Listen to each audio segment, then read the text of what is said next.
Selamat datang di channel Denny Akbar. Novel Menantu Dewa Obat. Bab 230. Nara tampak cemas dan berkata, "Pak, mengapa kau berbicara seperti itu? Masalah ini dimulai karena diriku. Apakah kau ingin mereka membawaku pergi?" Axel tampak sangat marah dan berkata, "Apa maksudmu? Aku mengatakan ini bukankah untuk menyelamatkanmu?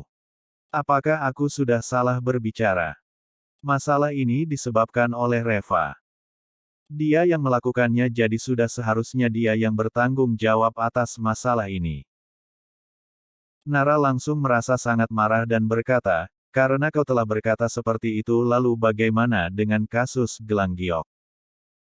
Kalian yang menjual gelang giok itu, lalu apakah kalian sudah bertanggung jawab?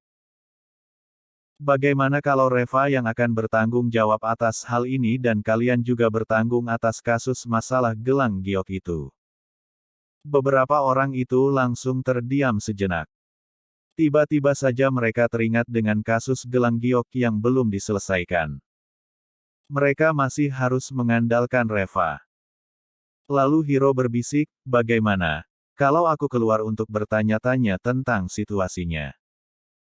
Aku rasa mereka hanya ingin uang. Lebih baik kita mengeluarkan uang demi untuk menghindari bencana." Axel lalu menghela nafas dengan kecewa dan berkata, "Ya, sepertinya hanya bisa seperti itu. Betapa sulitnya mencari uang sekarang. Dengan waktu sesingkat itu sudah membuat keluarga kita kehilangan begitu banyak uang. Ini benar-benar hebat." Lalu Hiro berjalan keluar dan mendatangi aula. Dia bersandar di depan David dan memberitahukan rencananya sambil menyeringai. Tetapi begitu dia selesai berbicara, David langsung mendorongnya dan berkata, "Persetan denganmu. Kita semua telah dipukuli. Apakah masalah ini bisa diselesaikan begitu saja dengan uang? Kau kira aku tidak pernah melihat uang? Hiro, jika kau masih menganggap kami sebagai teman maka kau harus cepat pergi. Masalah di sini bukanlah urusanmu lagi. Tetapi, Reva dan Nara itu mereka berdua harus ditinggalkan untukku." Lalu dengan canggung Hiro berkata, "Kak David, kita semua kan masih sekeluarga." David langsung mengeluarkan pisaunya dan sambil menunjuk Hiro dia mengumpat, "Siapa yang sekeluarga denganmu? Jika kau masih tidak mau pergi juga, aku akan membunuhmu lebih dulu." Hiro langsung terkejut dan berbalik untuk kembali. Tetapi setelah melihat begitu banyak orang yang ada di sisi David, lalu dengan cepat dia berbalik arah dan berjalan keluar dari hotel. Jika pada saat ini dia kembali, nantinya jika mereka bertengkar siapa tahu saja malah akan terjadi sesuatu. Hiro tidak bodoh, dia tidak ingin terlibat dalam masalah yang tidak diinginkan dalam pertarungan seperti ini. Tetapi dia juga tahu bahwa setelah dia pergi, Axel dan Alina pasti akan membencinya di kemudian hari. Jadi, setelah berjalan keluar sebentar kemudian dia menelepon Axel lagi. "Pak, David ini sangat sulit ditangani. Kurasa masalah ini tidak mudah diselesaikan. Aku akan pergi mencari seseorang untuk membantu kalian. Kalian semua jangan keluar ya. Aku akan segera membawa seseorang untuk menyelamatkan kalian." Axel yang menerima telepon itu langsung berbalik dengan tergesa-gesa. Celaka ini, celaka 12. Orang-orang ini sama sekali tidak menginginkan uang sekarang. Mereka hanya ingin nyawa kita. Reva, kau ini benar-benar akan membuat nyawa kami melayang." Reva menghiburnya dan berkata, "Pak, kau jangan terlalu khawatir. Aku sudah memanggil teman-temanku. Tidak akan ada masalah." Alina dengan marah berkata, "Siapa yang kau panggil? Di saat seperti ini, siapapun yang kau cari itu tak ada gunanya. Apakah kau tahu siapa mereka itu? David itu sudah pernah membunuh lusinan orang. Siapa yang bisa menghadapinya?" Nara juga berbisik dan berkata, "Reva, cepatlah kau pergi. Kami akan baik-baik saja." Reva terkekeh dan berkata, "Jangan khawatir. Aku sudah menelepon Tiger. Dia akan segera datang." Alina langsung terkejut, "Tiger? Tiger yang bekerja di perusahaan obat itu? Reva, apakah kau sudah gila?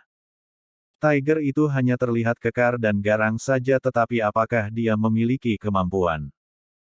Apakah kau tahu siapa orang-orang yang ada di luar itu? Mereka semua adalah orang-orang yang tak takut mati. Apa yang bisa dilakukan oleh Tiger?" Hana tampak menghina dan berkata, "Reva, kau hanya bisa mencari sampah seperti itu. Sudahlah, lebih baik tunggu kabar dari suamiku saja. Dia kenal begitu banyak orang. Aku yakin dia pasti menyelesaikan masalah ini." Axel dan Alina mengangguk-angguk lalu sambil menghela nafas dan berkata, "Iya, pada saat yang paling kritis, hanya hero yang bisa diandalkan." "Reva, kau lihat seberapa baiknya adik iparmu itu. Apakah kau tidak merasa malu karena telah memperlakukannya seperti itu sedangkan dia masih berusaha mencari seseorang untuk selalu membantumu?"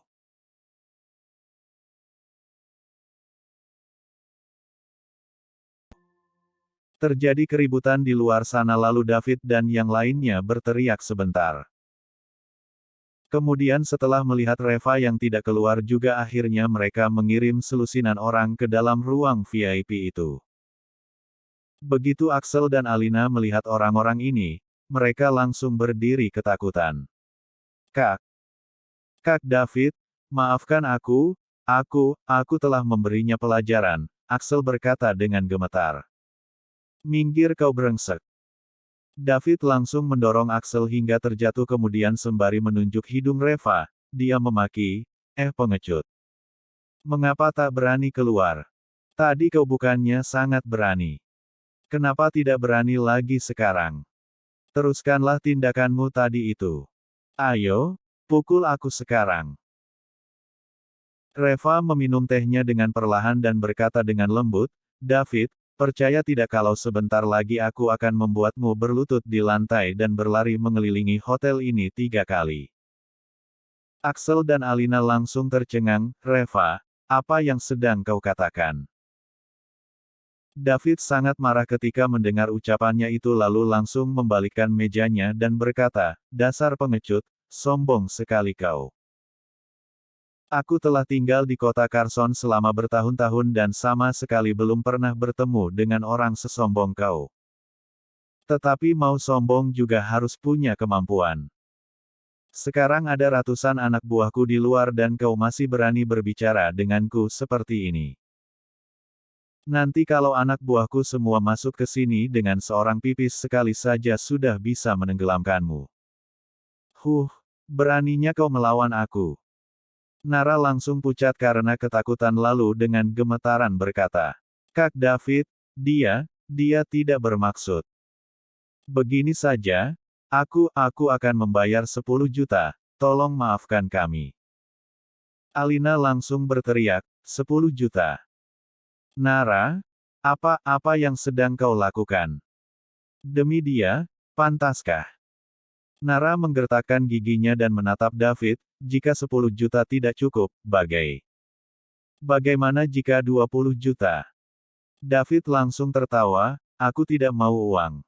Ingin menyelamatkannya. Boleh. Kau temani aku malam ini dengan senang hati dan aku akan memaafkan dia."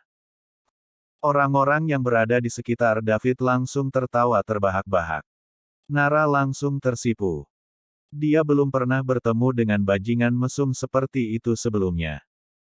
Reva lalu meletakkan cangkir tehnya dan dengan perlahan berdiri kemudian berkata, "David, aku berubah pikiran. Malam ini, kau harus mati." David langsung tertegun sejenak dan mengumpat, "Bangsat, apa kau sudah gila? Ingin membuatku mati? Apakah kau cukup hebat?" Dan pada saat yang sama tiba-tiba terdengar suara yang kencang dari luar pintu, "Bagaimana dengan aku? Apakah cukup untuk membunuhmu?" Semua orang langsung menoleh dan melihat ke arah pintu. Tampak seorang pria yang bertubuh kekar dan garang melangkah masuk ke dalam ruangan. Pria dengan rambut cepak dan mengenakan rantai emas yang besar. Dia adalah Tiger. Saat melihat pria itu masuk, semua orang di ruangan langsung tercengang. Axel menatap dengan tak berdaya, "Reva, apakah kau benar-benar memanggilnya? Apakah kau merasa dirimu masih belum cukup memalukan? Apa yang bisa dia lakukan dengan datang ke sini sendirian?" Tetapi, sesuatu yang tidak terduga terjadi. Raut wajah David langsung berubah dengan cepat. Arogansi dan keangkuhan yang tadi ada di wajahnya langsung sirna seketika. Dia langsung merubah ekspresinya dengan seringai manis. Lord Tiger, mengapa kau datang ke sini?" Ah, Axel, Alina dan yang lainnya langsung tercengang melihat situasi itu. Sebutan macam apa itu? Tiger tidak mengucapkan sepatah kata pun, dia langsung berjalan ke meja dan mengambil sebotol anggur. Setelah mengangkat anggur itu dengan ringan seolah-olah sedang menimbangnya dengan gerakan 2 kali goyangan, lalu dia menghampiri David. Kemudian tiba-tiba saja dia menghantamkan botol itu ke kepalanya. David yang dipukuli langsung terhuyung-huyung dan darah langsung mengalir dengan deras dari kepalanya. Axel dan Alina langsung berteriak ketakutan, apakah Tiger sudah gila? Mereka datang dengan begitu banyak anak buah tetapi dia malah sengaja memprovokasinya. Tetapi ketika David dipukuli, anak buah yang ada di sekitarnya sama sekali tak ada yang berani bergerak dan melawan. Tiger tampak sangat puas jadi dia kemudian mengambil sebotol anggur lagi dan langsung menghantamkannya ke kepala David lagi. David langsung terduduk di lantai. Tiger kemudian melihat ke sekeliling, kenapa tak ada lagi? "Hei, siapapun itu, keluar dan bawakan aku 10 kerat bir." Ucapan Tiger mengacu pada anak buah David. Anak buah itu langsung bergidik dan David dengan cepat meraih kaki Tiger lalu berkata, Lord Tiger, apakah aku telah menyinggungmu? Kau katakan saja, tolong maafkan aku." Tiger langsung menendangnya dan berkata, "Memaafkanmu? Dasar brengsek, kau telah berani mengganggu bos aku. Lalu bagaimana caranya aku bisa memaafkanmu? Pergi dan bawakan aku 10 kerat bir. Dan juga, berapa banyak anak buah yang kau panggil dan bawa ke sini? Instruksikan kepada mereka semua untuk berlutut di luar.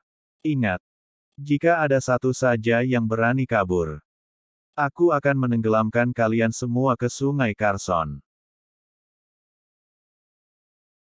Bab 232. Lalu pria itu keluar sambil bergidik. Sekelompok orang yang berada di dalam ruangan juga masing-masing tampak begitu ketakutan seperti burung yang tersiram air. Mereka semua sama sekali tidak berani bergerak. Lalu Tiger memindahkan 2 buah kursi dan berkata, "Tuan dan Nyonya Lee, silahkan kalian duduk." Nara tampak masih sok tetapi Reva dengan tenang menarik Nara untuk duduk bersamanya. Tiger lalu melirik kepada David lagi dan berkata, "Kalian semua, kemarilah, berlutut di sini." Di bawah tatapan Axel, Alina dan Hana yang heran, David dan selusin anak buahnya itu sekarang benar-benar berlutut di depan Reva dan Nara. "Lord Tiger, aku benar-benar tidak tahu bahwa dia adalah bosmu. Lord Tiger, tolong maafkan aku. Aku tidak akan pernah berani mengulanginya lagi," ujar David sambil menangis. Tadinya dia tampak begitu angkuh dan arogan tetapi sekarang dia tampak seperti cacing yang menyedihkan. Dan yang paling tidak bisa dipahami oleh Axel dan Alina adalah Tiger hanya sendirian di sini sedangkan mereka itu jumlahnya lusinan. Tetapi lusinan orang itu tampak begitu ketakutan semua. Ada apa sebenarnya? Tiger langsung melotot dan bertanya. Lagi. Apakah kau masih berpikir ingin mengulanginya lagi? David, malam ini kau bisa pulang dengan aman atau tidak saja aku sulit mengatakannya. David tampak sangat ketakutan sehingga bersujud lagi dan lagi kemudian berkata, Lord Tiger, aku sudah tahu kesalahanku. Anggap saja aku angin lalu dan biarkan aku pergi. Tuan Li, Direktur Su, aku tidak akan berani lagi. Tolong jangan masukkan ucapanku tadi ke dalam hati. Tolong maafkan aku. David bersujud dengan keras sehingga kepalanya sampai pecah dan darah mengalir dengan deras. Tetapi, dia sama sekali tak berani menyekanya. Dia hanya terus bersujud dan memohon belas kasihan. Tiger mengabaikannya dan sambil tersenyum dia berkata, Tuan dan Nyonya Li, maaf aku sedikit terlambat karena terkena macet di jalan tadi. Ini semua salahku karena telah menyebabkan para sampah-sampah tak berguna ini menyinggung dan mengganggu kalian berdua. Bagaimana kalian berdua ingin menyelesaikannya? Apakah mereka harus ditenggelamkan di Sungai Carson atau dipotong-potong dan dijadikan makanan anjing?